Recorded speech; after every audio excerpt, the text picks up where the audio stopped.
Chapter 1: Investment versus Speculation. Results to be expected by the intelligent investor.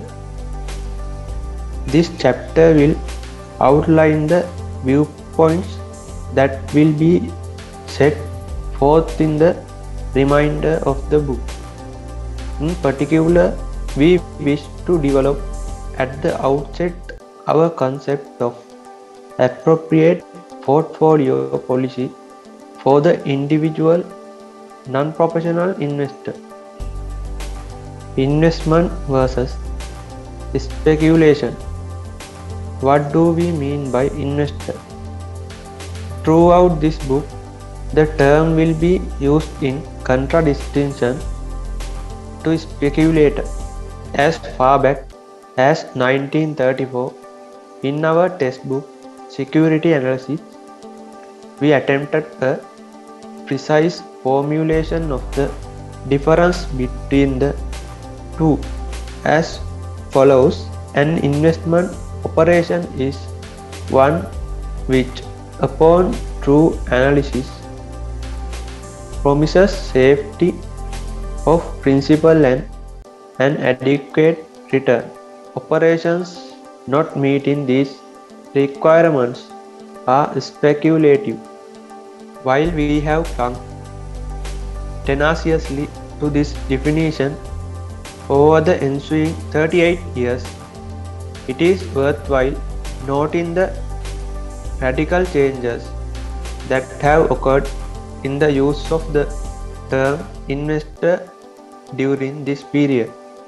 After the great market decline of 1929 to 1932, all common stocks were widely regarded as speculative by nature. A leading authority stated flatly that only bonds could be bought for investment. Thus, we had then to defend our definition against the charge that it gave too wide scope to the concept of investment. Now our concern is of the opposite sort. We must prevent our readers from accepting the common jargon which applies the term investor to anybody and everybody in the stock market.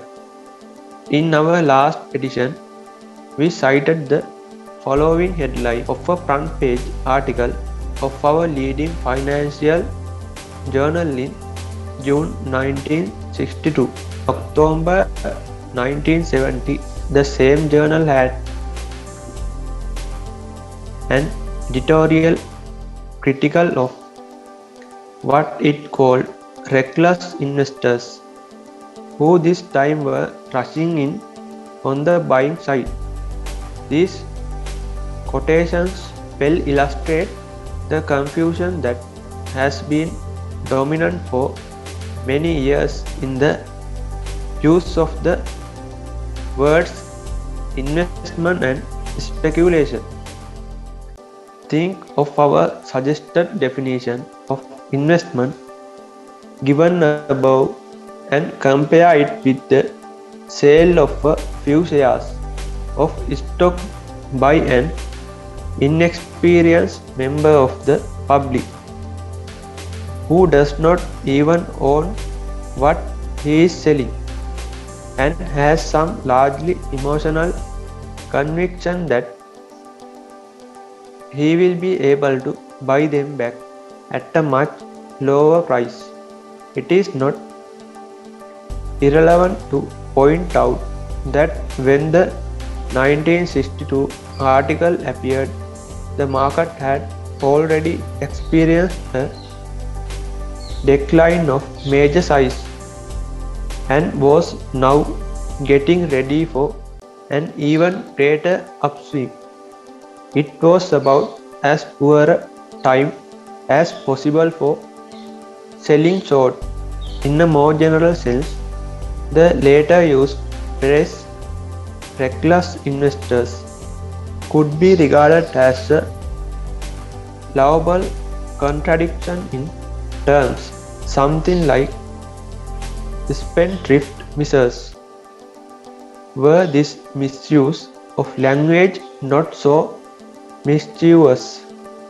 The newspaper employed the word investor in these instances because, in the easy language of Wall Street, everyone who buys or sells a security has become an investor regardless of what he buys, or for what purpose, or at what price, or whether for cash or on margin. Compare this with the attitude of the public toward common stocks in 1948, when over 90% of those queried expressed themselves as opposed to the purchase of common stocks. About half gave as their reason not safe a gamble, and about half the reason not familiar with. It is indeed ironical thought, not surprising, that common stock purchases of all kinds were quite generally regarded as highly speculative or risky at a time when they were selling on a most attractive basis, and I soon to be begin their greatest advance in history. Conversely, the very fact they had advanced to what were undoubtedly dangerous levels, as judged by past experience, later transformed them into investments and the entire stock buying public into investors.